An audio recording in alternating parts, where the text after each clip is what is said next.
Góðan dag, 5. dagur og nýr þáttur. Ég ætla að leyfa mér að segja að þáttur vikunar alveg sérstaklega skemmtilegur. Eða, já, það var alveg sérstaklega skemmtilegt að taka þennan upp. Ég fekk sem sagt hana Guðrúnu Sortvitt í heimsókn og þetta var eitt af þeim skiptum þar sem að ég gleymi að ég sé að gera eitthvað þátt eða að ég sé að taka eitthvað viðtal. Við vorum eiginlega bara að spjalla þess að við höfum báðar ótrúlega mikið áhuga á markaðssetningu og framleiðslu á nýri vöru og það að stofna nýtt vörumerki og að sjálfsögðu áhrifavaldaheiminn sem við þekkjum báðar ótrúlega vel af eigin reynslu eða hitt heldur. Guðrún þekkir hann auðvitað mjög vel en ég eitthvað minna. En það alltaf gaman að fá smá einsýn inn í þennan heim. En þáttur dagsins í boði Alfreð atvinnuleitar og hæfnileitarinnar sem þau eru nýfarin á stað með. Þetta í raun fyrir alla og það gildir einu hvort þú sért markvisst í atvinnuleit eða ert bara opinn fyrir nýjum tækifærum. Þá taparu aldrei á því að vera á skrá og það þarf ekki einu sinni neitt að vita af því. Það fylgir svo engar skuldbindingar, engin löng og ítarleg kynningabréf. Ef að þú færð tilkynningu draumastarfið þá það bara einn smellur. Og það sem mér finnst persónulega mest spennandi við þetta að þarna koma líka inn störf sem eru hvergi auglýst annars staðar. Þannig að ég mæli allavega með því að kynna sér þetta og þið geti gert það inn á alfred.is eða í appinu. Og þessi þáttur, hann að sjálfsögðu tekin upp í Tech-stúdíónu. Ég ætla að byrja að gefa út þættina í mynd eftir áramót en þangað til þá getið þið farið inn á Instagram-reikning þáttana og séð myndir og klippur úr stúdíónu. En eigum við þá ekki bara að demba okkur í þáttinn. Hér Guðrún Sortvitt. Byrja á spurningunni sem ég ætlaði alltaf að spyrja alla viðmælandina í byrjun en ég hef alltaf gleymt því en ég ætla að byrja núna á að spyrja þig. Hvaða ráð eða skilaboð myndið þú gefa yngri útgáfunni á sjálfræðir? Já, þetta alveg góð spurning, ég held að sé, ég held að margir segja sama að, ekki að vera að bíða með hlutina, bara, og það maður svo ofta eitthvað svona ofugsa hlutina, mér langar að, eins og bara byrja á Instagram eða byrja á samfélagsmiðlum eða eitthvað og ég held bara svona, þegar ég var yngri þá var ég oft svona eitthvað svona ég ætla bara að fara í eitthvað svona öruga vinnu, gera eitthvað sem svona hefðbundið og ég vildi stundum að ég hefði svona byrja fyrr, þótt að ég byrjaði mjög snemma en svona, hafa meiri svona trú á sér og bara svona, já, ekki bíða, frekar bara byrja og ekki ofhugsa hlutina eitthvað neginn. En það mjög svona, ég veit þetta mjög svona almennt ráð, en ég held bara svona margir eru svona ofta einhvern veginn að bíða eftir rétta tækifærinu, finna ég ætla að bíða þangað til þetta fullkomið eða þetta svona eða svona hafa ekki nóg mikla trú á sjálfa sér svona ég ekkert góð í þessu, ég ætla bara ég kann ekki að klippa vídeo eða eitthvað svoleiðis. Og eins og þú ert að segja að svona, mann finnst að allir eiga að fara í þessa hefðbundnu 9-5 vinnu og þú ert svona einhvern veginn, finnst mér margir, ekki þú, en bara svona yfir höfuð margir að afsaka pínu. Já. Af hverju þeir fara ekki þá leið? Já, þetta var bara ekki fyrir mig, ég reyndi það en það bara virkaði ekki. Það líka allt í lagi bara viðurkenna einhvern veginn. En hefur þú alltaf vitað að þú værir ekki kannski típan til að vera í skrifstofustarfi 9-5 eða þetta eitthvað svona ákvörðun sem þú tókst á einhverjum tímapunkti? Nei, ég náttúrulega byrjaði á samfélagsmiðlum svona byrja á Snapchatinu góða. Þegar það var rosalega stórt svona 2014-15 og byrjaði þá og þá var einungis til þess að auglýsa mig sem förnafræðing þannig ég sá það bara sem svona tækifæri til þess að auglýsa mig og svoleiðis en markmiðið mitt var alltaf að fara í viðskiptafræði, verða vörumerkjastjóri, vera í 9-5 og ég sá það bara í eitthvað svona svaka svona sem það geggja flott starf og bara dáist að öllum í því starfi því það mjög krefjandi en og svo einhvern veginn svona þegar tíminn leið þá var ég alltaf að berjast við það var alltaf að fara kannski í einhverja vinnur sem voru 9-5 og ég bara svona, ég fattaði ekki þá ég var ekki svona rosalega bara já, vá, þetta ekki fyrir mig en ég var svona, ég veit ekki svona eftir að þá sé ég að hvað þetta hendaði mér illa og það alltaf í lagi að vera ég var oft svona kannski vondu sjálf og mér bara svona, vá, akkur getur ekki bara mætt, eins og ég mjög svona á erfitt með að mætast með réttum tíma og það þú veist, svo mikið svona, þú þarft að vera mættu klukkan þetta og það bara eins og ég gat bara ekki verið, þú veist, ég var alltaf mættu aðeins hérna, en ég var alveg tilbúin að vera lengur, skilu, og það oft með svona kreatív fólk að það svona, ef það dottið inn í eitthvað verkefni, þá maður bara all in í þessu verkefni, þannig ég veit ekki, ég fattaði það alveg mjög seint, ég var alltaf að bíða eftir þetta samfélagsmiðla, þetta væri bara búið, ég var bara svona, já, svo næsta þá þetta bara búið og ég verð bara komið ekki að vinna í markars eitthvað. Ok, þannig að það þetta hefur ekkert verið alla tíð eitthvað sem þú setti fyrir að vera áhrifavaldur, það bara ævistarfið og þú myndir vinna á samfélagsmiðlum, þetta var alltaf bara svona tímabil svo helst að þið bara búið eftir einhver tíma. Mér hef aldrei grunað að maður hefði einhvern tíma geta fengið borga fyrir þetta, bara aldrei sko. Fólk var bara, þegar maður var að byrja, þetta er búið að breyta svo mikið núna, en þegar ég var að byrja þá fólk eða bara svona hló ammanni að maður myndi fá einhvern tíma að borga fyrir þetta, þá bara kannski með svakalega mikla kröfur, en svo bara, já, þú færið hérna það sem, þú veist, þennan maskara eða eitthvað fyrir, skilu, og maður kannski, en sem eðlilegt líka að vera fyrst í eitthvað svona harki, skilu, að, þú veist, að gera frítt og maður svona yngri og maður svona hefur meiri tíma, en svo bara, já, breytast hlutinu mjög hratt, sko. Ég man eftir þessu, þegar þetta breyttist einhvern veginn, þá fyrst, ég man svo vel eftir þegar þetta Snapchat sprakk út og svona fyrstu áhrifavaldarnir voru að koma og þá held ég að þetta hafi verið svona borgað í vörum mjög mikið og þegar þetta fór að verða þannig að fólk fór að fá greitt í peningum fyrir þetta, þá voru rosalega margir sem voru bara pínu bara svona reiðir, bara svona hvað heldur þetta fólk að þetta sé, bara ef þau að vera að fá borga fyrir að selja mér eitthvað hérna,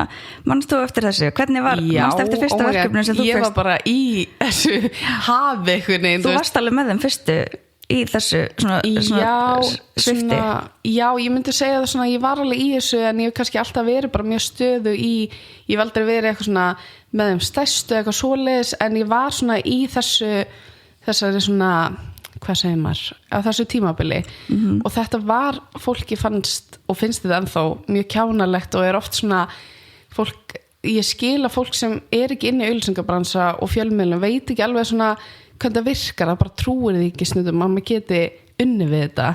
og á þessum tíma bara, þú veist, einhver skuli voga sér að biðja að fá eitthvað greitt fyrir vinnuna sína, það er bara út í hött og maður ofta reyna, þú veist, ég með mörg ár bara þorði ekki einu svona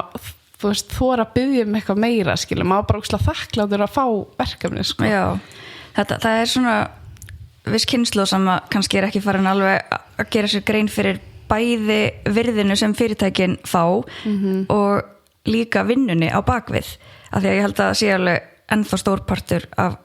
fólki sem að gera sér ekki grein fyrir því, en svona þeir sem vinna í þessum bransa, þeir bara eru búin að sjá svart á hvítu hvað þetta gerir, hvað þetta skiptir miklu máli í markaðssetningu, en mannstu eftir svona fyrsta greidda samstarfinu þínu, hvernig þetta kom til, var eitthvað sem leitaði til þín eða? Já, sko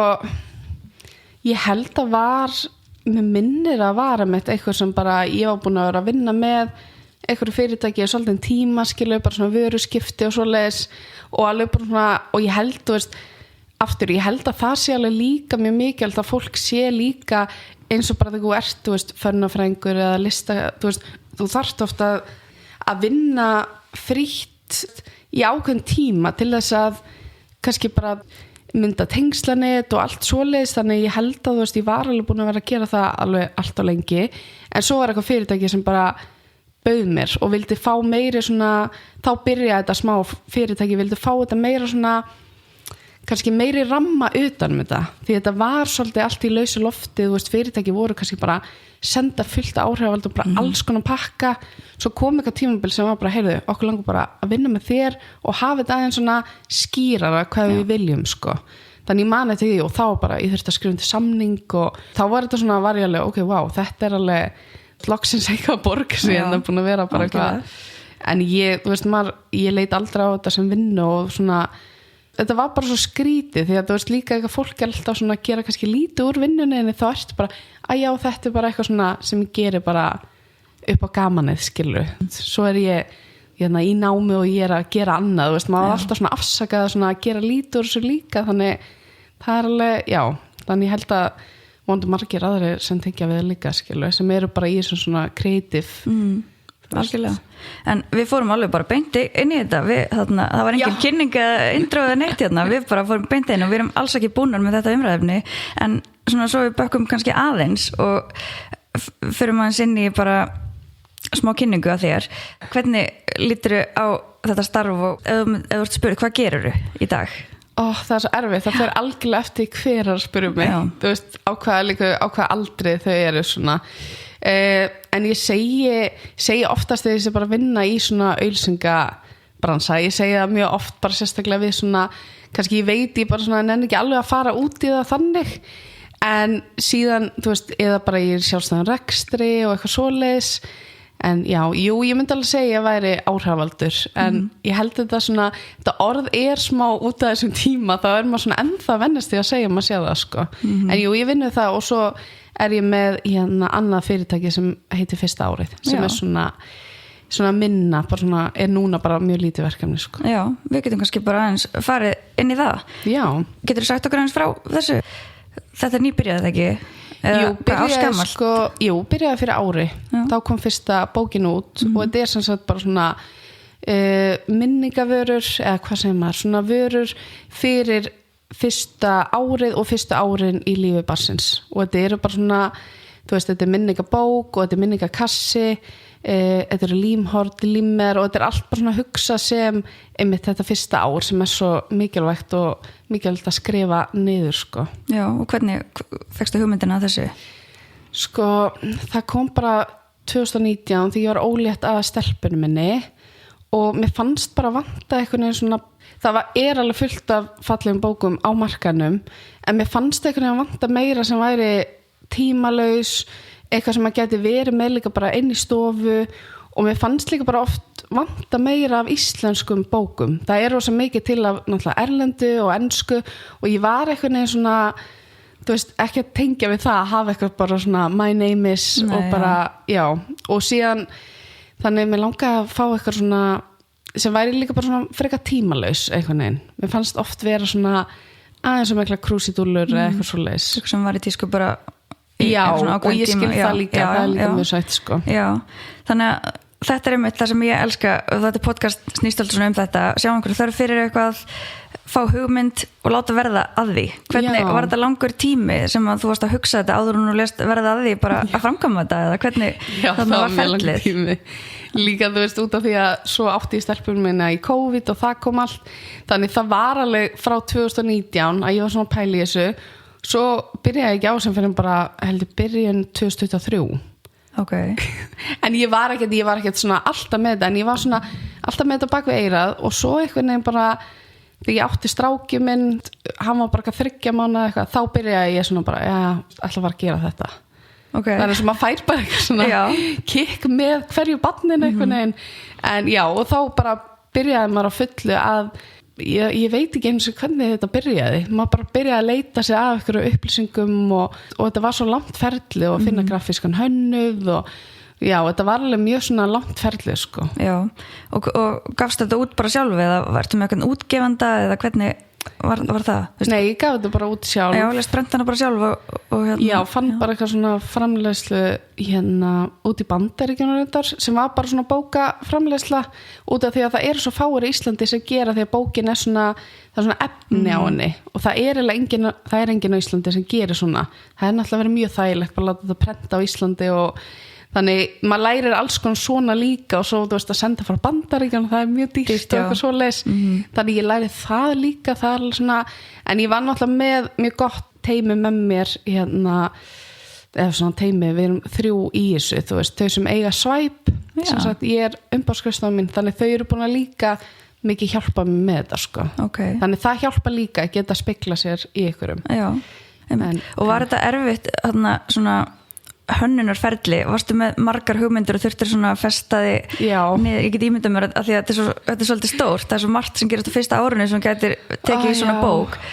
þurftir að fara í gegnum margar útgáfur af bókinu áður en varst bara komið með einu rétti. Bara svo mikið og var búin að prenta út oft bókina, skilur bara prenta hann út úr prentara og var svona sjá fyrir með bókina, var með mörg nöfn og ég las svona 100 sem í gegn og svo var hann svo samtuna við létum svona prófarkalesana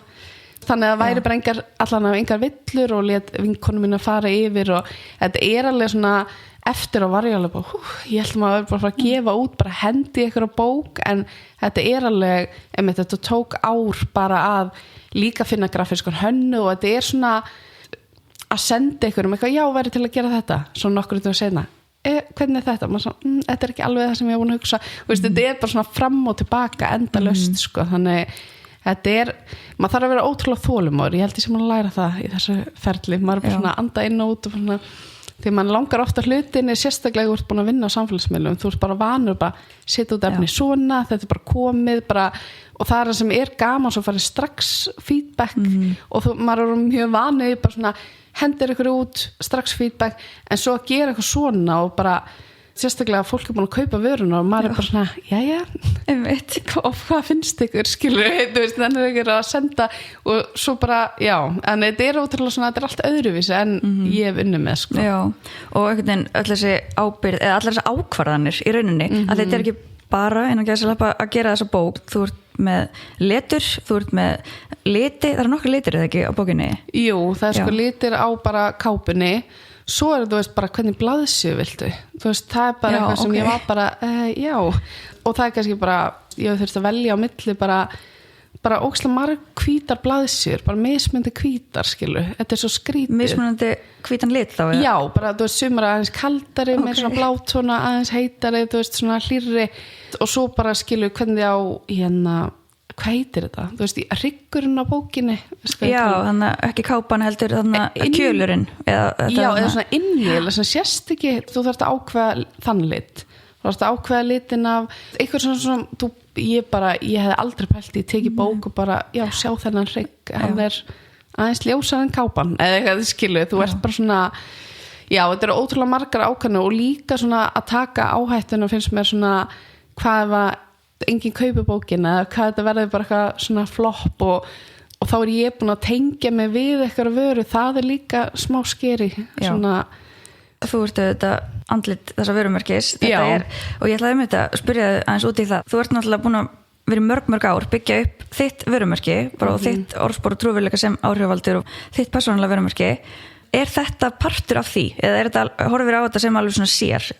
Já, ég horfa á þetta alveg sem sér sko. Ég myndi segja það og ég var fyrst alveg svona ætlaði ég að hafa þetta skilu og ég á bara vefsíðu sem bara Guðrún Sörtveit bara, og ég ætlaði fyrst að hafa þetta inn á því en síðan ákvaði ég bara svona ég vildi hafa þetta alveg bara svona sikkort og það ég vill eitthvað neginn já, og það mér finnst líka erfitt að vera stundum alveg bara svona að fronta þetta og vera síðan búin að gera allt öðru í þessi vörumerki, þú veist eskilum, ég skildi að segja vörumerki þú veist, Guðrún Sörtveit bara allt öðru í þessi heldur en fyrsta árið, sko. Þetta ekki sami markhópur, eða? Nei, en alltaf, þú veist, ég alltaf með konur á barnagna aldri sem að fylgja mér og það mjög svona kor, en ég held fyrsta ári eitthvað ég hugsa það miklu svona fáara, ég ofta svona býð eftir að ég hætti að tala þú veist eins og eitthvað svona úlingur bara, oh my god, þetta ekki ég myndi ekki gera það á fyrsta árinu ég myndi fyrir ekki að vera bara svona það miklu svona ljúfara og svona fáara og svona, en auðvitað þetta alveg minn stíl, ég náttúrulega þú veist, elska þessa vöru sko, en þetta meira svona, svo þarftu líka svona að hugsa þú ert ekki bara búa til eitthvað vöru fyrir náttúrulega aðra, skilu, þú ert ekki bara það var, ég veit ekki hvernig ég var að útskýra að ég sé ekki bara búa til vöru fyrir mig þú veist, ég náttúrulega líka bara vonast eftir eitthvað annars viljana líka Já, akkurat, og þetta kannski aðeins meira svona munurinn kannski á því sem þetta byrta á samfélagsmiðlunum og þeim aðgangi og þínum svona aðeins meira úttöksa og plana svona einhver strategía, það þannig að hvernig á mínum? Nei, já, fyrsta ári miða við Já, það aðeins meira svona, þá ertu meira svona og getur lyfti líka bara að vera smá svona þetta bara svona pjúra miðl fyrir þessa vörur þú veist, það allt öðruvísi heldur en þegar þú ert með svona eins og minn miðl náttúrulega bara mjög persónlegur, ég bara að segja frá skilu sína lífi mitt en hitt náttúrulega allt öðru sem bara svona eitthvað vörumerki sem bara þú getur leyftir að vera aðeins svona já, svona meira einmitt skipulag einmitt í kringum miðlina eitthvað neginn En maður sér alveg þegar maður skoðar samfélagsmiðla aðgangin bara til dæmis Instagram hjá fyrsta árinu svona vera svolítið svona út hugsa og þetta svo fallegt þetta svona bara svona, ég veit ekki mér finnst þetta svona mjög professional og allt svona í sömu lítapaleritinni. Ertu búin að hugsa þetta alveg mjög mikið og þetta alveg svona, þú er greinilega mjög gaman af þessu og þetta augljóslega áhugamálið þitt. Ég er mjög gaman af þessu. Það sést svo vel. En takk fyrir það. En það samt ég held að hjálpa mér mjög mikið á samfélagsmiðlum. Ég stundum ekki að hugsa nógu mikið svona, ég náttúrulega mikið áhuga á markas og svona, og ég vill alveg hafa þetta ákveðin hátt, en ég ekki svona, ég líka það svona passa að vera alltaf svona í flæði og ég reyna að grípa, þú veist, ef fólk að taka fyrsta árið og ég reyna að grípa alltaf bara, maður eiga þessa mynd til að deila seinna, þú veist, þetta svona, ég veit ekki, mér finnst svona, maður að passa líka, þetta sé ekki allt og mér finnst oft fyrirtæki vera bara svona, kannski að þau halda að eina markmiði sé bara posta á samfélagsmiðlum og verður líka að hafa smá svona ímyndar, þú veist, hver að horfa eða hver eins og fyrsta árið, ég hugsa oft bara svona hver það, skilu, hvað manneskja það, hvernig hún að tala við, skilu, hver eitthvað að græða á póstinu sem ég að posta, skilu, myndin sem ég að deila, það verður að vera eitthvað svona hvað valjú í því. Já, mér finnst það óslega mikilvægt og ég vona fólk sé að fá það, þess vegna ég að reyna líka að vera með, hef gert á fyrsta árinu bara, hvaða meðgöngu, hvað heitir það, svona kreifing varstu með, og það er einn að búa til eitthvað samtal líka og eitthvað svona hóp á fyrsta árinu, þannig fólk fá eitthvað út úr því að vera að fylgja því, skilur þannig að sé ekki bara að ég sé endalst bara eins og ég sé að reyna að auglýsa vöru, en það sé líka eitthvað, hvað gaman að þetta er eitthvað svona community, þú veist þannig að þessum, eins og þú tala þú ert að hugsa hver að fara að kaupa þess að vöru, hver þetta er augljóslega þá konur sem að eiga vonu barni eða eiga barni á fyrsta árinu þetta er líka rosalega falleg gjöf og þetta er náttúrulega ótrúlega falleg gjöf og það er náttúrulega fyrst og fremst það er náttúrulega stærsti hópinu er náttúrulega ólétta konur eða bara ólétt fólk sem er að en svo er þetta líka ótrúlega vinsæl gjöf. Yngsta dóttir mín er 10 ára sko og ég gæti alveg hugsa mér eiga svona bók fyrir hana bara sem ég skrifi eftir og ég man kannski ekki það allt en þetta er ekkert alveg svona fast, þú verður að fá þetta áður en barnið eins ás Nei, guð bara fyrsta árið þá er þetta bara búið. Nei, mér finnst margir líka oft vera eitthvað svona ég vildi hefði, þegar barnið kannski bara 2 ára, ég alveg, það er ennþá tími skilur, þú manst alveg og það er allt í símanum í dag eitthvað neginn svona æskilum að sé bara hvað dag og klukkan hvað myndi tekin, þannig þetta er mjög auðvelt finnst mér í dag, þú ert ekkert endilega að muna allt, en síðan líka veist, ástæðan okkur ég vildi gefa þetta út er því að allt er í símanum í dag og allt er í skíinu og það er allt svona það er allt bara í símanum og ég veit að fólk bara nú ætlum ég að fara að gera myndaalbúm og eitthvað og maður gera það ekki en ég lenti til dæmis í þegar stelpa mín var bara 3 mánaða þá var ég að skipta síma og allar myndinar frá fyrstu 3 mánuðum eittist. Þetta er bara svona held ég versta tilfengi, ég er ennþá að sjá eftir ykkur og það er nefnilega hræði mig líka með allir tækninni og svo bara hvaða myndi eyðast allar myndinar. Það er svo mikið líka þótt að sé ekki fyrsta ári en bara prenta út þessar myndir, gera eitthvað myndabók því að síðan ekki að börnin var stór þú ert aldrei að fara bara hérna minniskupur með öllu þínu. Akkurat, bara fara inn á Dropbox aðganginn í möppuna síðan fyrir 10 árum það er líka bara, þetta er svona fyrir framað en þá í dag bara að fara í myndalbum hjá ömmu og skoða bara eitthvað frá áramótunum 94 það er ekki, þú ert ekki að fara inn á einhvern minnislíkil eða eitthvað að skoða Nei, og þetta er bara, þú veist, mér finnst svona minning og maður veit að sjálfur að skoða gamla myndir ömmu svona afa og þú veist af sér, þetta er bara svona mesta gullið skilu, eins og ég sá bara fæðingarskirtinni á pappa mínu og amma mínu búin að geyma og þetta er eitthvað svona maður er bara eitthvað líka að sjá bara tíðarandan þetta er náttúrulega rosa mikið bara svona þetta er bara svona gull að eiga þetta þannig þetta er líka þótt að fólk alveg svona heldur að kannski æja oftar að muna þetta allt en þú veist maður gleymir svo bara Já, ég meina börnin muni ekki, þú manst þetta kannski en svo er þetta líka bara fyrir börnin, gaman að skoða fyrir þau setna en líka. Þannig að þetta er hugsað, er þetta albúm, ég er ekki búin að skoða fysikli bókina en er þetta þannig að þú getur sett myndir inn í hana sjálfur? Já, þetta er svona, þú veist, náttúrulega svona minnisbók og þetta er svona, þú veist, að leiða þig í gegnum bara fyrsta árið, þannig að þetta byrja með upphafið sem er meðgönguhlutin, þannig að þú veist hvernig þetta allt byrjaði og þá eru bara svona bókin leiðið bara áfram hvenær var óléttan uppgötuð og allt þetta, þú veist, og svo eru umslög til að gema sónarmyndir sem maður veit aldrei hvert á að setja og síðan er líka alls konar tengt meðgöngun eins og hreiðugerð og allt svoleiðis og fögnur sem getur verið babyshower eða kynjaveisla eða eitthvað svoleiðis og síðan er kemur halló heimur og þá þegar barnið kemur í heiminn og þá þetta allt hæð og þyngd og allar þessar mjög mikilvæg upplýsingar. Það kannski það sem öllum, hvað var marga merkur og það náttúrulega, þú vilt alls ekki gleyma því sko, eða klukkan hvað og það allt þetta fyrsta, þú veist, 5. skoðun, fyrsta baðið, þú veist, þetta allt bara svona, þannig bókin leiðir þið basically gegnum einu sem þú ert að gera náttúrulega bara fylla inn í hann og prenta út myndir sko. Og síðan náttúrulega bara fyrsta árið seinasti kaflinn og það náttúrulega bara fyrsta árið og það bara 1 mánaðar, 2 mánaðar, 3 mánaðar, þú veist, allt þetta. Já, þetta ótrúlega flott hugmynd og bara til hamingju með þetta. Takk fyrir. Já, þú varst að segja þannig að það hefði verið svona stressu fyrir viðtökunum, mun okkur kaupa þetta, hvað segir fólk og svona og hvernig hefur það verið? Það náttúrulega, þetta búið að ganga sjúklega vel, ég bara eitthvað svona, eiginlega alltaf í sjokki. Ég held að fólk átti sig ekki á því að ég ángriðis við hverja bók sem keypt, ég bara, oh my god, keypt ekki bókina, þú veist, ég bara í sjokki. Þannig þetta svo mikið svona, ég kann allavega miklu meira að meta núna fólk sem að skapa eitthvað sjálft og að gera sitt eigið því að þú veist, þetta svo mikið sem fer í þetta. Það svo mikið vinna og mikið hjarta og maður að reyna að gera sitt besta og maður bara svona, já, bara svo ánægður einhver annar sé, þú veist, elski bókina mikið á maður sjálfur, sko. Þannig, og bara það svo gaman að sjá að aðrir eru búin að fylla inn í bókina og þetta bara, þetta ekki, sko. Fólk mikið að senda þér bara, sjáðu það, ég var að gera það? Já, ég elska, þannig, og bara svo gaman líka að sjá svona mismunandi, sumir setja eina mynd, sumir setja marga myndir og þetta bara, þó ég sé sjálf frá, þá þetta mjög svona falleg bók og mjög svona, mér finnst það, hún svona falleg inn í stofu og líka bara inn í barnaherbyggi og bara svona eiguleg. Algjörlega, þetta bara svona coffee table book, sko. Já. Þannig að þú ert að selja þetta inn á netinu og ert ekki líka með þetta í einhverjum búðum? Sko, hún seldi á fyrsta árið.is og síðan hún í Petit og Epal. Já, hvernig, var ekkert mál að finna sölustæði eða hvernig var það ferli? Það náttúrulega annað svona, en ég held að það hjálpaði mér ótrúlega mikið í gegnum öll þessi ár. Þá ég búin að mynda ótrúlega góð tengslanet við Linnu sem á Petit og hún alltaf bara geggjuð og bara tók bókin og það líka setti smá svona, það akkurat það sem ég vildi, að setja svona smá standard á bókina einhvern veginn og hafa hana líka aðgengilega, því ég vildi ekki bara hafa hana í netverslun, því að þetta alveg svona, ég vill að fólk skoða hana,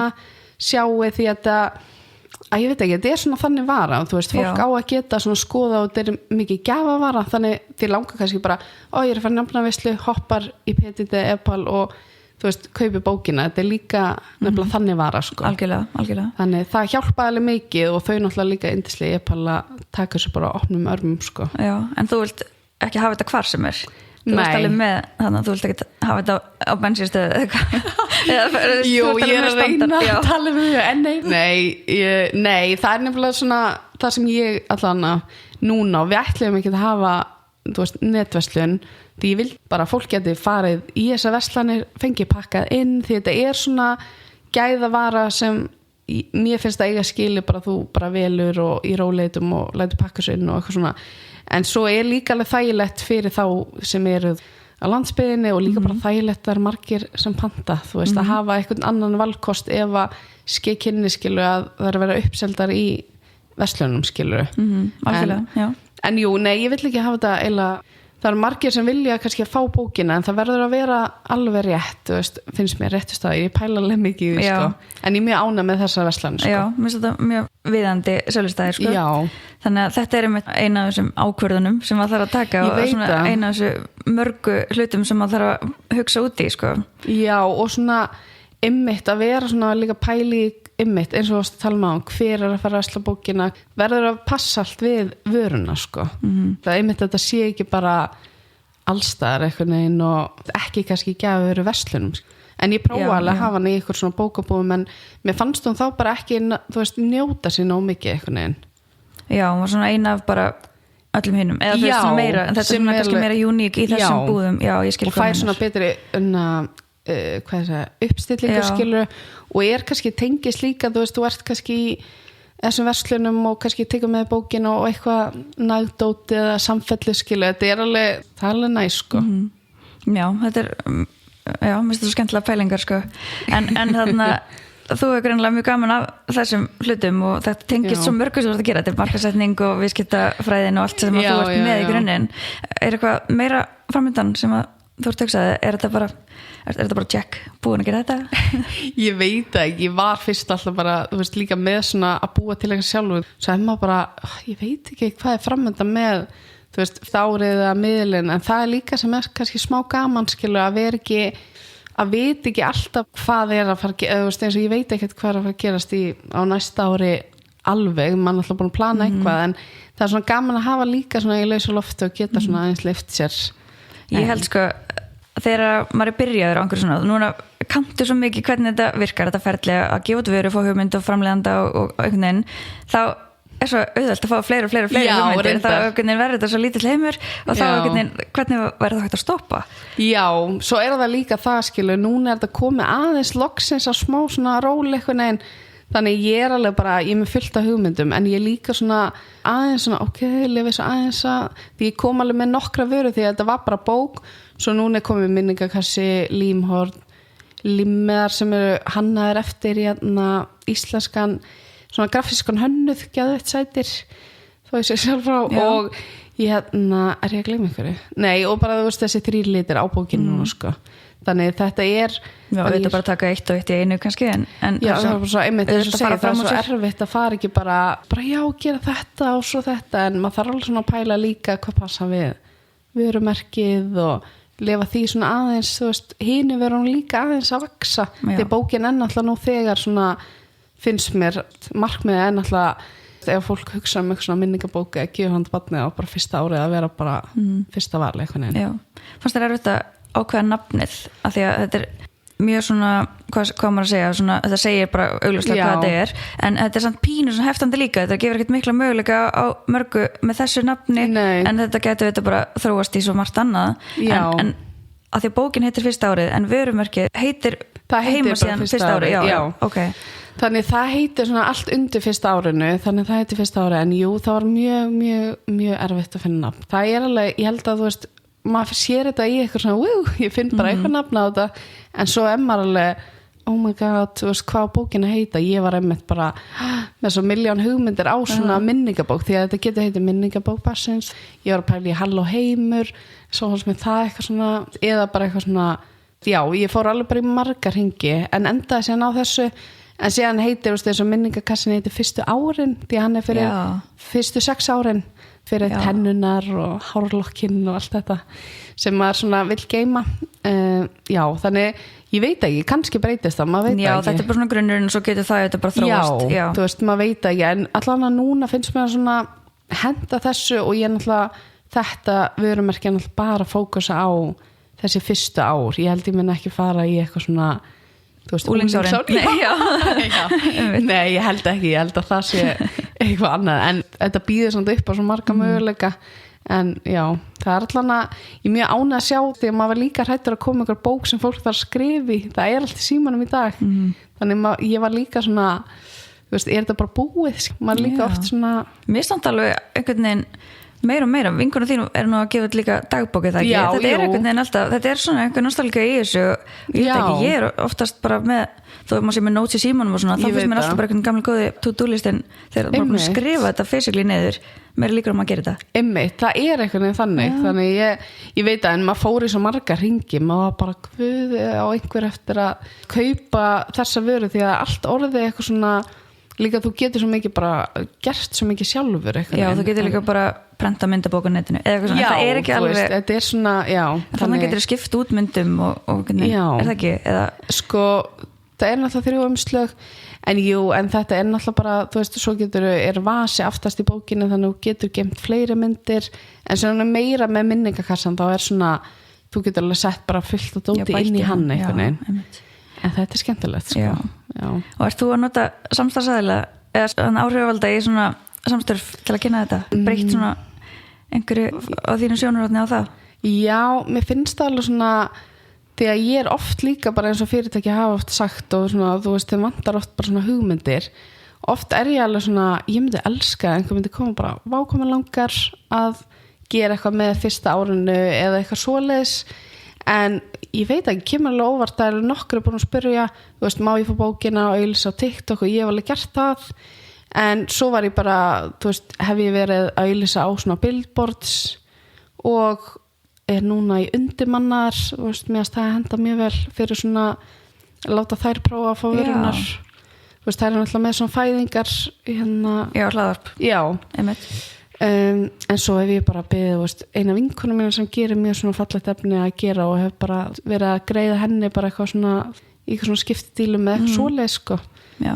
Þannig ég er ekki alveg komin þangað. Svona, nei, en bara að finna út úr því hvað virkar best. Já, mér er það alveg mjög skemmtilegt, sko. Mér er það alveg áhugavert að sjá líka út af því að fyrirtæki er oft svona,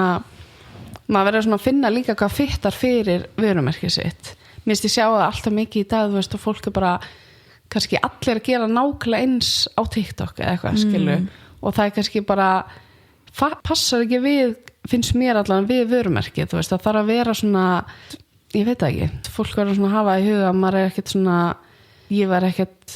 ég veit ekki hvað ég að segja, þú veist, maður verður svona að passa, þú veist, fyrsta árið er svona, ég er alveg á TikTok en ég er ekki kannski, þá myndi ég fyrir ekki að sína bara behind the scenes og hvað ég er að gera og eitthvað svoleiðis, en já, ég skil hvað minna. Veistu hvað ég meina? Ég skil hvað minna. Svona, mér finnst oft bara það sama kannski efni nota fyrir kannski mörg stór fyrirtæki eitthvað svoleiðis.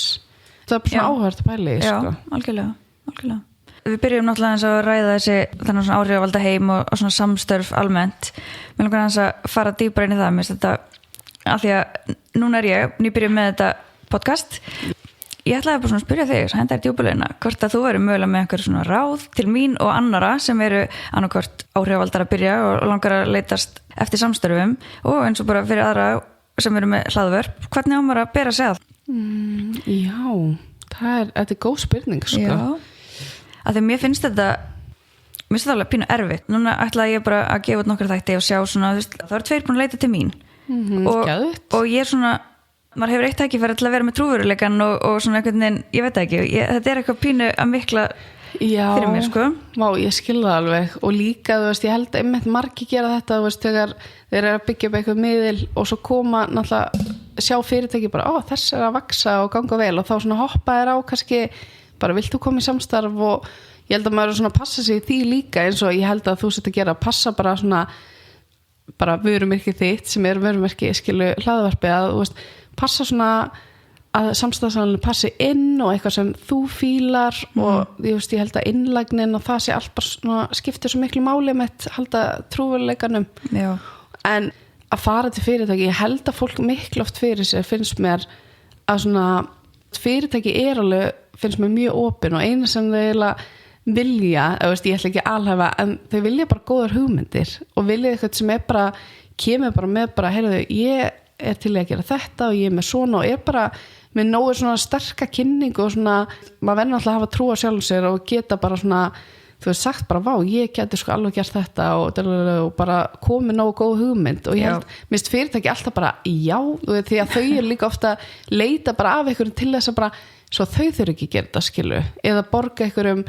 auglýsingastofu miklu meira til að gera kannski svipað, skilu, þannig þetta er, já, þannig ég held að fólk miklu oft fyrir sér, fyrirtæki eru svo opin og þau elska að fá bara eitthvað svona, þú veist, ég heyri svo oft frá stórum fyrirtæki bara, ég bara vildi að einhver myndi bara, þú veist, það væri svo gaman að einhver myndi bara koma og senda á mann. Ég er kemur pínu óvart að heyra þetta, af því að ég þekki alveg nokkra aðila í markaðsbransanum og þetta er svona pínu, það er allir að senda, það vilja allir fá eitthvað fritt, það er bara öll hlaðvarp landsins að senda á mann, vilja fá spóns og þá er fólk, en ég held samt að ég skilji hvað þú sért að meina að fólk elskar að fá sendar hugmyndir fyrir fyrirtækið og hvað þau fá út úr þessu, hvað virði er fyrir þau, ekki bara, heyrðu, mig langar að fá þetta, væri til að gefa mér þetta, ég skal sína í stóri, eitthvað svona að horfa út frá þetta, hvað fyrirtækið hvað valjú er fyrir þau er að fá. Já, það sé svolítið stór munur, sko. Þetta er mitt punktur sem ég var að meina og því að það er líka, maður er oft séð það líka, skilu, að fyrirtæki eru bara eitthvað svona, aðilega eru bara að senda fyrirtæki bara, ég er með þetta, og líka þetta verður kannski bara svona, ég er með þetta Instagram, mætti ég fá vörur og deila og bara, þú verður svona, ef þú ætlar að selja eitthvað, þú verður að vera með eitthvað svona, bara því meira, því betra og fyrirtæki verður bara svona, vá, og líka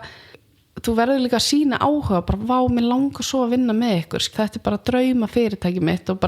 og það verður að vera innlegt því að það, þú veist, sést strax einhvern veginn og ég held að fyrirtæki dyrka það og þau segja nei kannski fyrst bara, sorry, það bara budgetið bara búið eða eitthvað svoleiðis, þá bara senda aftur bara, mér langar bara að minna á mig bara, og það, mist það vera allt annað í staðan fyrir að vera eitthvað svona einmitt eins og varst að segja bara, ég held að þau sem mynda að tala það, kannski einhverju aðlæðir eru bara svona, að það sést að þetta var gert á 5 sekúnd eða svona, við erum að fara að gæsa helgina, væri þið til að gefa þetta? Já, það er náttúrulega svolítið taktlaust en maður heirt svo mikið af svona sögum og þetta hefur alveg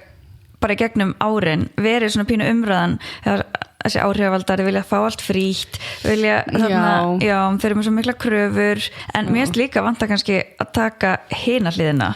af því að maður hefur alveg heyrt hluti kröfur frá fyrirtækjum og óraunhæfar væntingar frá aðalum innan þeirra. Hefur þú upplifað okkur svo leiðis? Já, maður hefur upplifað svona alls konar og það er líka kannski, þú veist, fyrirtæki gleyma líka þetta fyrir báðar áttir að þau eru kannski með svakalega með eitthvað kröfur en svo kannski, þú veist, eru þau kannski ekki að standa sig sín megin skilu, þetta er svona alls konar einhvern veginn og bara kannski vilja fá rosalega mikið og ég skilða alveg þú ert með eitthvað budget og þú ert að reyna fá sem mest út úr því einhvern veginn en þú veist kannski sem betur fyrir í dag er þetta breytast en þú veist ég heldur fattast stundum ekki svona tíman og þú veist allt sem fer í þetta kannski bara búa til eitt þú veist kannski myndbandi eitthvað þótt að sé bara 60 sekundur en bara allt það í kringum þetta er alveg svona en sem betur fyrir þetta búið að breytast en einu sinni þú veist það var bara ég veit ekki, það var bara svona þetta var litið svo mikið niður á þetta einhvern veginn og fyrirtæki kannski bara með svakalegar kröfur og bara getur ekki bara hendis í story eða þú veist eins og það er það ekkert mál en þegar maður er búin að byggja upp eins og ég núna í 10 ára einhvern veginn þá er það gerðist ekki bara á einni nóttu einhvern veginn, þetta er búið að vera svo lengi og byggja upp traust fylgjandi og eitthvað þannig ég vil ekki bara henda einhver í story bara. Ertu mikið að fá þetta? Ertu til að henda þessi story? Ekki frá svona kannski fyrirtækjum en maður fær að fá búið að minnka en stundum fær maður að fá bara kannski einhvern verslunum sem maður kannski langarlega verið í samstæða og þau eitthvað svona við hefum ekki budget en ég er samt alveg til í eitthvað væri svona til að setja í stories þá er maður alveg já og maður er alltaf til í að reyna að hjálpa svona en svo verður maður líka þar sem erfitt við þetta maður verður mjög svona að setja mörk við sjálfan sig eitthvað neginn og mér finnst það mjög erfitt að vera ekki bara ég væri til að hjálpa öllum og bara já. Auðvitað skilur en það er svo erfitt að vera að standa á sína og vera bara svona nei því miður ég get ekki verið bara svona alltaf bara með endalisa auglýsingar story sko. Já, akkurat og líka fyrir þá sem eru að byrja með eitthvað nýtt og vilja kannski eru ekki með mikið budget og svona gera kannski bara ráð fyrir að geta sendt öllu stærsta áhrifavöldunum og svona það er held í samt búið minga aðeins þetta var rosalega mikið það var rosa mikið og það var bara að vera að keira heim til fólks með vörur og svo bara senda henni eftir bara halló, ætlar ekki að byrta þetta svona kröfu á bara þú varst búin að fá einna og allir svona meðverkir bara að gera með og það er líka það að maður svona maður var held ég þegar maður var að byrja þá var maður svo hrættur kannski að bara missa tækifæri en ekki það bara svona maður gerir þetta ekki eitthvað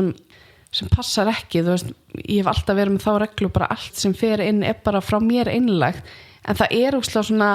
erfitt líka það er kannski verið bara svona ít eitthvað á þig og þú ert bara eitthvað svona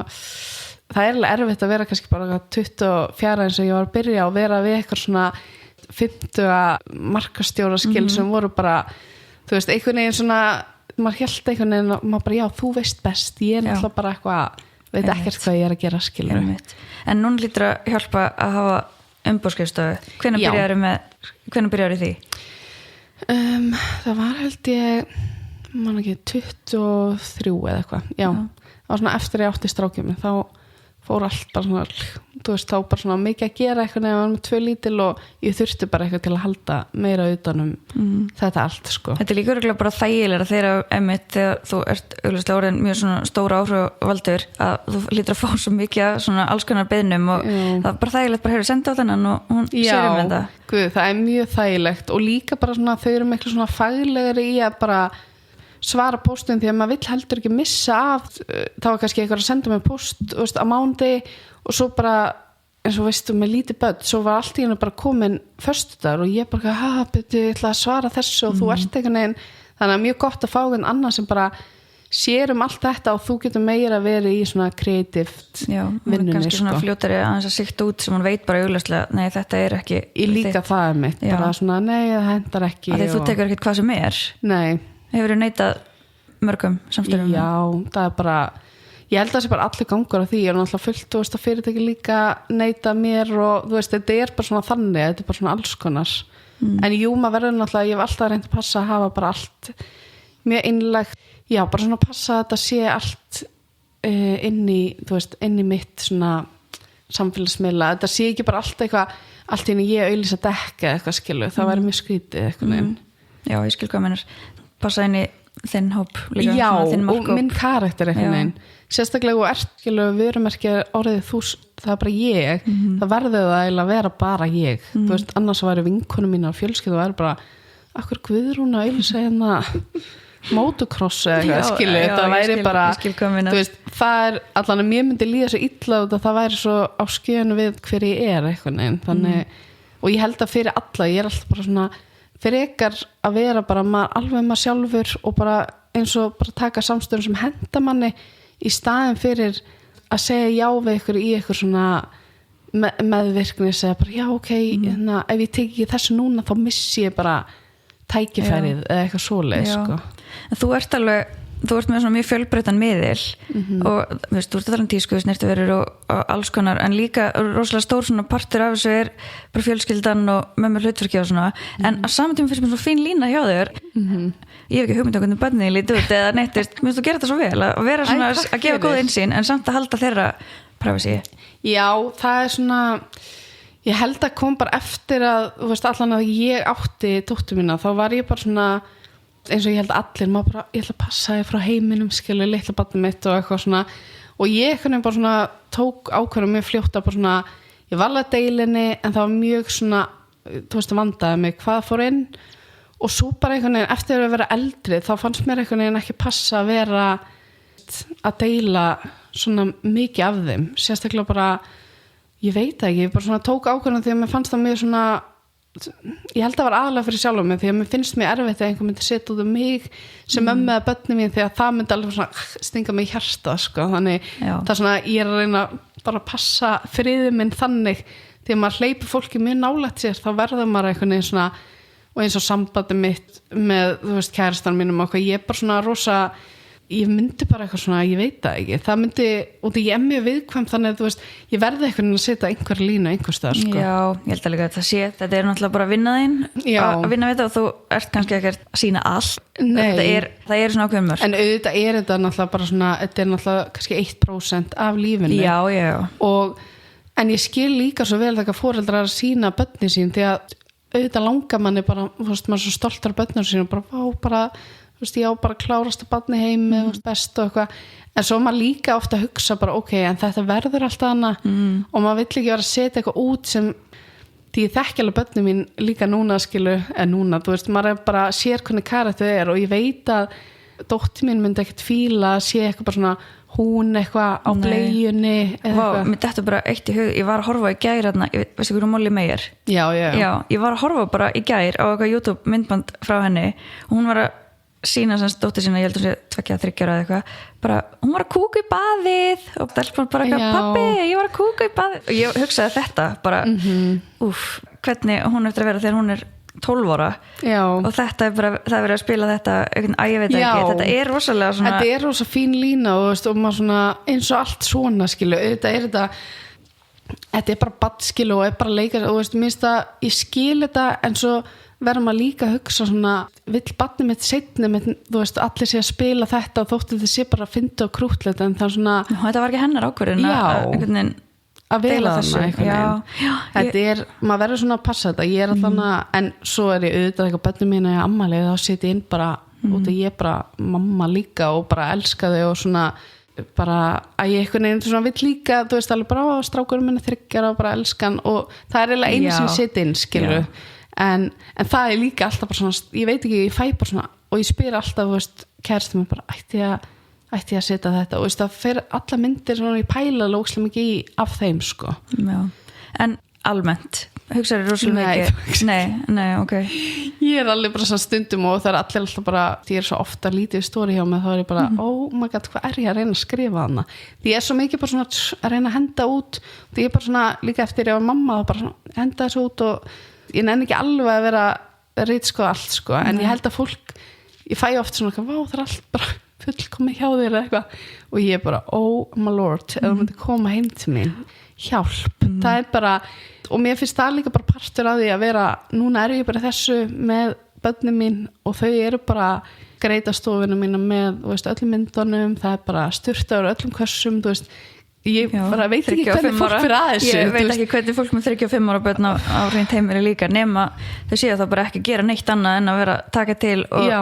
ég geti verið bara í fullir vinnu bara við að þvott sko, þú veist, það var allt, ég var bara geð stolt daginn bara, vá, það allt hreint daginn, það bara, þú veist, þetta bara eina sekundu sko, þú þarfst bara að njóta bara, nú allt hreint og bara þannig ég held, þú veist, að fólk verður líka að hafa það bak við eyrað, þetta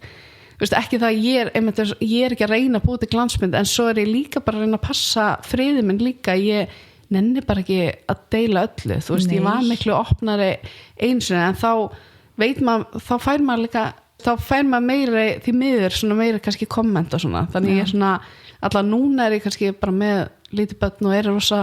viðkvæm, svo kannski þegar ég aðeins svona, ekki jafn svona mikið viðkvæm mamma, þá kannski myndi ég aðeins. Ertu það að tala hefur fólk verið að senda þér bara eitthvað svona leiðileg skilaboð eða er þetta bara eitthvað svona heyrir fólk að tala þig frá öðrum eða hvernig? Já, maður alveg fengið svona leiðileg skilaboð og líka svona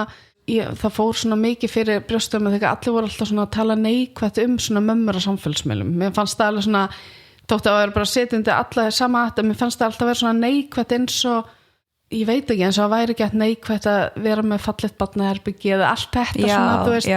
og að kaupa þessi föt eða eitthvað og það fór óslega í mig svona eins og að ég veit ekki svona og líka það er svo erfitt að vera fullkomin á samfélagsmiðlum bara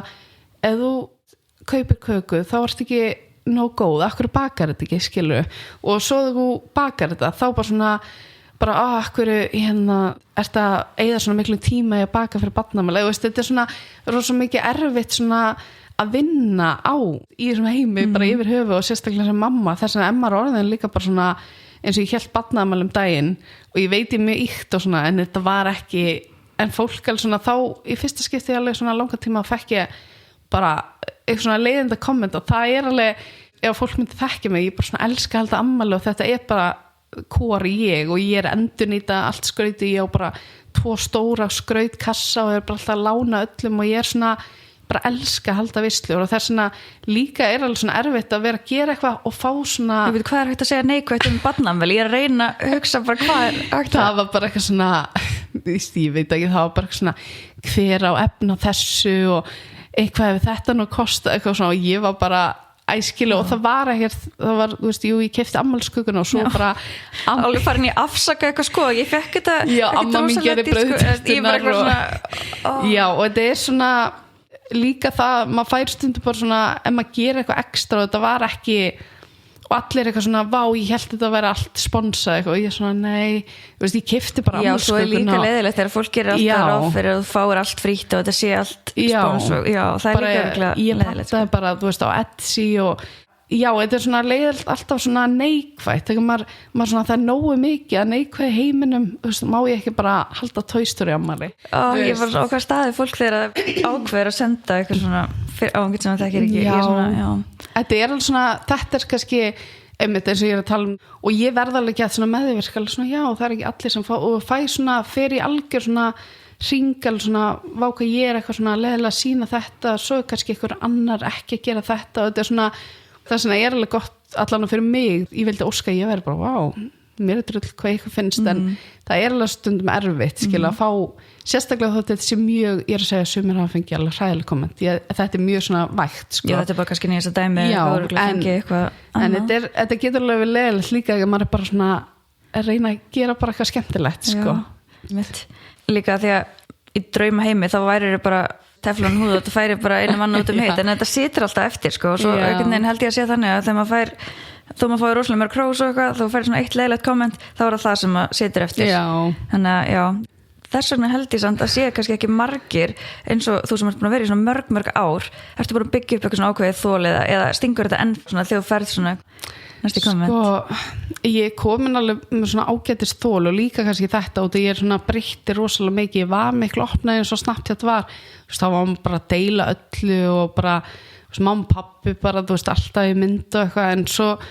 fannst mér svo óþælt, svo var ég byrja að sjá bara mynd, þú veist, að mamma og pappa bara, mamma og pappi er í bíó eða eitthvað. Á, já. Og mér fannst eitthvað svo óþælt að allt í henni var svona, líka á Íslandi, þú ert bara, allir svo nálægt þér og það er stundum svo erfitt svona, já, við að vera kannski bara, ég hef sagt það áður, að vera kannski mamma og vera síðan Guðrún Svartut og svona, og ég segi það, þú veist, bara svo fólk skilji svona, að ég kannski fara á leikskólan, en svo kannski, að ég veit, þú veist, sem er úrslega velmeint að allir bara, vá, flott barnamál um helgi, þú veist, það er allir að sjá hvað það gera og ég kann ekki lýsa þótt að ég sé náttúrulega að gera og það er gaman að heyra það samt svona, mér stundum erfitt að svissa úr, þá er ég bara mamma, bara mömmu snú, bara, já ég kann ekki, veistu hvað ég meina? Já, svona mörguleiti, já, ég er svona að hugsa út í þetta. Ég spurði mig til Vilmu sem komið fyrsta þáttina þessu af því hún deilir rosalega miklu greinilega ekkert á hugsa neitt og hún bara gefur svo út fyrir það. Mér finnst geggjað þegar fólk er svona, en ég væri bara eitthvað svo meðvituð. Var þessi að horfa hvað ég var að borða í gær, hann veit, en hún er bara, nei, ég er ekki að spá í því. Þetta er bara kannski mismunandi, já, ég væri alltaf bara eitthvað, var allir þessi að vera að horfa stóri ekki. Ég er endar ekki þannig, þetta er meira svona, ég veit ekki, þegar maður er kannski í einhverjum aðstöðum eins og þú veist aðstöð að vera mamma og maður bara fullu og fólk veist, svona, er bara eitthvað svona einmitt bara hrósamt, geða gaman skilu, en maður er kannski bara eitthvað svona bara eitthvað, já, bara ég kann ekki alveg að lýsa Nei, bara, þetta var bara, þú veist í vinnunni þannig já, þetta er meira þannig, já þetta er eins og ef tannlæknir verið að koma, heyrðu, geggja þú veist að skóla þarna tenninar, þetta er eitthvað svona já, bara hvað tannkremmælur með eitthvað, þetta er svona, já þannig, en þetta er bara jákvæmt, þetta er meira svona ég kann ekki að lýsa Nei, ég skil hvað meinar þetta er svona stundum svona flókin heimur en samtalið svona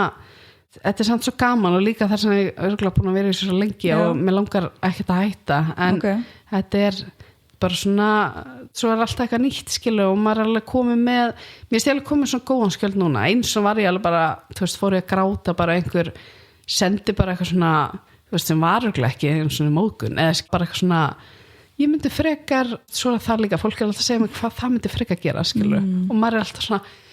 já, þú veist, og maður æfist líka í því að vera bara, ok, já, flott, bara takk fyrir þetta æði og bara svona maður er ekki eitthvað svona já þetta er líka svo oft, maður har heyrt rosalega óþarf á komment, einhverju að sína bara, já, ég var að lita mér hárið, mér varst þú flottari áður já, ég myndi eitthvað svona af hverju, bara svona, var þetta ekki óþarfi þetta er ekki eitthvað svaklega tónlegt en bara, why? Já, ég fengi það alltaf svona, eitthvað afhverju alltaf í svona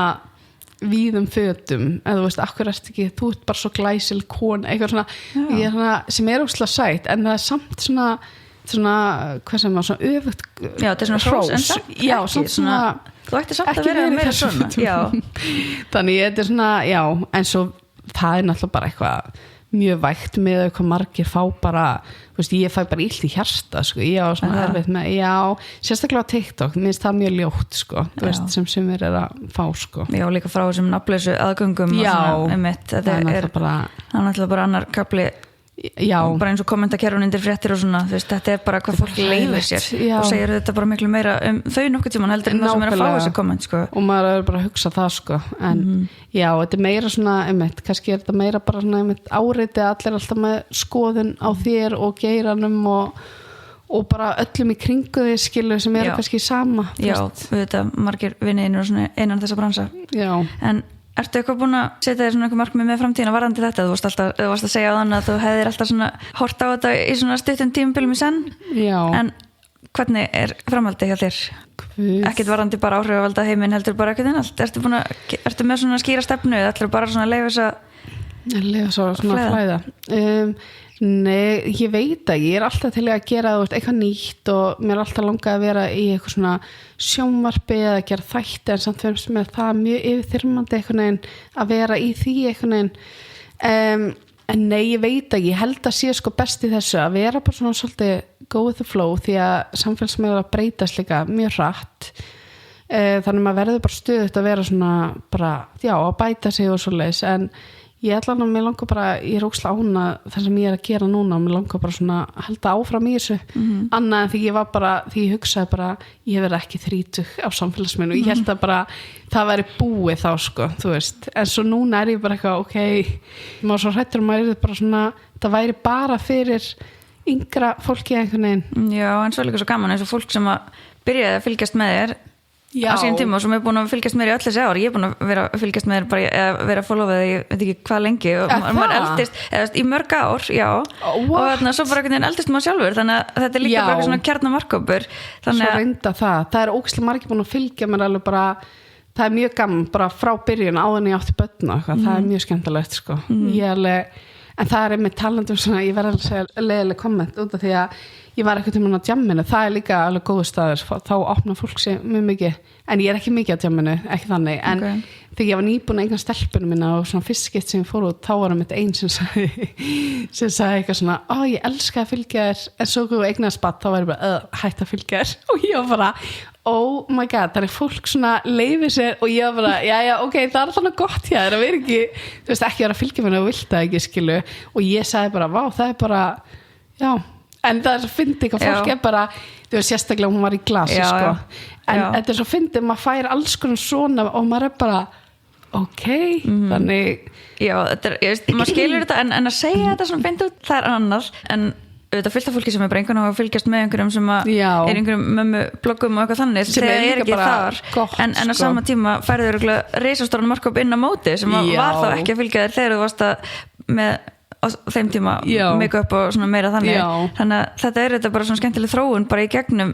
alls konar kapla í þínu lífi líka og það er líka, mér fannst það eiginlega bara svo ógeðslega fyndið og það var svo bara þú nefndi ekki það að fylgja með sko. Ég tengi alveg smá sko, veist. Ég var rosa mikið að fylgjast með allir sem átti lítil börn og svona þegar ég var með lítil börn en núna er ég bara eitthvað svona já, náttúrulega tengir ekki við svona þetta eitthvað svona ungbarna maukið og veist, nei, ég er ekki þar sko núna en ég tengi líka út af því að maður var svo mikið inn að kor í þessu svo náttúrulega eins og ég er núna með eldri þú veist, ég er einmitt ekki að kíkja á baby led weaning eða eitthvað, þú veist, ég er ekki í því skilu, ég er svolítið búið með það núna sko, en já, þannig það er líka bara gott fyrir alla að hafa baka eira bara og þarft ekki að fylgja einhverjum svo fílar ekki og þú veist, svo er alltaf hægt að fylgja einhverjum og byrja bara að fylgja aftur setna, þú veist, þetta er ekki það verður engin móðgar en eitt sko, ég var bara já, mér finnst það geggja að hafa bara því ég er svo meðvirk, ég er meira svona bara, mér finnst allir bara æði já, ég líka hugsaði mér sko það þarf svolítið mikið til að ég unfollow einhvern það þarf rosa mikið til nema hann bara gert eitthvað stórkostlegan skandal eða sagt eitthvað alveg hræðilegt sko en ég hef aldrei unfollow einhvern af því hann eignast barnið eitthvað sko já, það mér finnst sko já, en þú ert búin að tala nú ertu svona að koma út úr þessum ungbarnapakka þú ert auðvitað með ungbörn en þá svona en þú varst að tala finna stíliðin aftur og svona eftir það hvernig þarna mistur stíliðin á meðan þú varst með lítil börn hvernig var þetta? Ég bara, ég tengjur ekki við það ég var bara, ég veit ekki þú veist, eftir maður ábæð og fötir sem maður átti, mér langaði bara svona að kveikja í þeim ég var bara, ég veit ekki hvað það var maður bara svona, eftir maður ábæð og maður að kynna slíka maður og ég var bara svona allt sem ég var í áður en ég var það ólétt, það bara svona ég veit ekki, maður svona tengdi ekki lengur við þessa manneski eitthvað já, ég skil hvað minna, þetta er svona fötum bæði en kannski bara hafðir ekki gaman af þessu á tímabili, bara mistur áhugan á að því þú ert augljóslega mikið svona fyrir tísku og klæða upp og gera svona flott átvitt og svona en var þetta bara eitthvað svona sem hættir að spája þessum tíma eða var þetta bara svona öðruvísi stíl? Þetta var held ég bara öðruvísi og líka bara svona ég held með aldrei en þá kannski þori maður meira skilu eins og ég var að tala bara fyrsta spurningi var svona ég er oft svona, hef svo lengi kannski langað að gera eitthvað en ekki þóra og það á við bara svo margt, ekki bara samfélagsmeila bara, mér langar svo að klæðast þessu en ég er ekki þessi típa, maður er alltaf svona draga úr sjálfum sér einmitt bara, þótt að sé bara svona litli hluti, bara svona, eins og margir bara hvað ég er aldrei lit og maður svona af hverju ekki samt, af hverju ekki bara þú veist, ertu bara búin að ákveða eða er það bara ekki fyrir þig, þú veist, það er svona oft maður er oft svona bara, þú veist, hefur ekki trú á sjálf sig og gerir lítið líka úr sjálf sig og ég held bara svona, ég er alveg mjög góð í því sko, þannig ég er meira að lifa mig núna bara og alltaf verið bara, ég passi ekki þessi föt og það er ekki tilnætt í minni stærð og verið svona, bara búin að ákveða eitthvað neginn, þannig núna er meira bara svona já, lifa mig bara að vera eins og ég er, þú veist, aldrei í svörtu og þú veist, ég bara svona var oft í bara sortu því að það einhvern veginn bara klassist en svo núna ég bara, ég vil bara vera í eitthvað svona ljósu og litum og eitthvað svona þannig, já, og bara svona leiða það nýlega tilkomið? Já, svona seinustu ár sko, þú veist, myndi ég segja sko að vera meira, þóra meira og út af maður svo oft sagt nei við alls konar út af maður bara svona bara sagt nei við alls konar svona skemmtilegum tilbúðum eitthvað bara út af því að maður hefur ekki trú á sjálf sig, það líka svona annað í þess að maður svona fær kannski geðveitt spennandi verkefni og maður segir nei því að maður bara svona hefur ekki trú á sér og bara svona nei, bara ég mun ekkert geta þetta eða eitthvað þannig já, ég skil hvað minnur en þetta allt saman, þetta ferli í gegnum fyrsta árið og hefur þetta gefið þér svona meiri trú á sjálfið þér og svona, vá, ég gat þetta ég bara, ertu ekki ána með þig að bara hafa látið verða að þessu? Jú, ég ógeðslega ána og ég líka bara eins og mamma sagði alltaf því ég var bara hvað enginn kaupir þessa bók eða þú veist hvað, þetta verður bara ekki flopp og mamma bara, þá ertu alltaf bara að gefa út bók skilu, þá ertu alltaf bara að gera eitthvað það er meir en margir aðrir hafa gerst þannig ég er svona jú, ég er ógeðslega stolt af mér og ég er líka bara stolt af þessu veru og bara reyna að vera líka bara svona klappa mér á baki og vera góð við sjálf mig og sérstaklega út af börnunum mínum mér langar svo mikið að vera fyrir þau eitthvað og þú veist þessi bók var náttúrulega fyrst og fremst bara ég held ég skrifa fyrst ekki gaf nút þau eru náttúrulega bara hún er bara til einhver þeim skilu tveimur, þau eru náttúrulega bara lífmitt bara út frá þeim sko. Þannig þau eru náttúrulega bara allt, þannig ég er svona mjög ána líka einhvern veginn að geta bara, það er svo gaman að búa til eitthvað og vera bara með eitthvað í höndunum og að því að þetta er líka svona persónulegt verkefni og mér finnst þetta alveg svona hvað maður segja, þessi vara þetta fyrsta árið, þetta er svo viðkvæmt einhvern veginn, svona pínu, þú var að gera þetta vel en mér finnst þú að gera þetta bara ótrúlega vel og bara enn og aftur til hamingju með þetta takk fyrir en ég held að við fyrirum að láta þetta svona líða lokum en ég ætla að spyrja þig að loka spurningunni, hvað vilt þú skilja eftir hjá hlustundum eftir þáttinn, svona einhver ráðið áskorun eða skilabóð til þeirra? Sko, ég held að sé bara eiginlega það sem ég er búin að tala um að maður á bara kýla hlutina, hafa trú á sjálf sér og vera góður við sjálfa sig og hafa trú, alveg mikið skrifið þetta niður, en bara svona þú veist, einmitt að hafa meiri trú á sig hvort sem það er, skilu, ég er ekki að segja bara allir að fara að búa til sitt eigið, en líka bara eins og þetta litli hlutinu, bara keyptu bara bleika jakkans, gerðu bara eitthvað farðu aðeins út fyrir þægindaramann og bara ekki vera búin að ákveða bara nei, ég er ekki svona eða hinsinn að ég veit ekki, bara svona fara aðeins út fyrir kassan sko. Já, þó hafur aldrei gert neitt hinga til eða aldrei notað eitthvað svona hinga til þá þarf til því það ekki og þurfur aldrei að gera það einmitt. Bara má prófa líka og stundum kannski bara fílar þið ekki í þessum bleika jakka en þá veistu það einmitt. Og það er miklu betra í staðan fyrir að eins og bókina, veist, ef hún hefði bara floppað þá get ég alltaf sagt ég er bara, ok, ég er búin að prófa þetta og þá, veist, í staðin fyrir að væri þá kannski bara næstu 20 ára og hugsa alltaf, ég hefði átt að gera þetta þannig að, en auðvitað fullt af hlutum sem hún lærðir eru glæfa sig og hefði þá, ef þetta hefði ekki gengið vel geta gert eitthvað annað og tekið þá lærdóm út af þessu þannig að einhvern veginn alltaf betra að framkvæma hlutina þó þau verið ekki endilega fullkomnir og læra það bara þannig að þetta voru flott skilabóð og takk fyrir einlagnina og gangið vel með allt framöndan Guðrún. Takk fyrir í dag og takk fyrir að hlusta.